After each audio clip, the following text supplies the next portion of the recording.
Taong 2000 sa bansa ng Estados Unidos. Isang lalaking lango sa alak ang naaksidente ng malubha, bumangga ang sasakyan niya sa poste. Sa tindi ng pinsala, wasak ang kanyang ulo at tumigil din ng ilang minuto ang tibok ng puso niya at idineklarang clinically dead.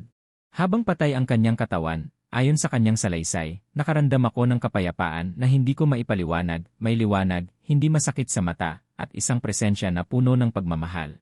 Ayon sa lalaki, hindi niya nakita ang mukha pero malinaw daw ang tinig. At ito ang sinabi. Hindi pa tapos ang iyong misyon, ibabalik kita muli sa lupa upang maging mabuting anak. Nakaraan ng ilang minuto, biglang nabuhay ang lalaki, ang mas nakakagulat walang permanenteng brain damage. Sabi ng mga doktor, medically hindi namin maipaliwanag kung paano siya nabuhay. Sagot niya, napakabuti niya, binuhay ako ng ating Diyos. Mabilis ang recovery niya kahit imposible ayon sa mga doktor.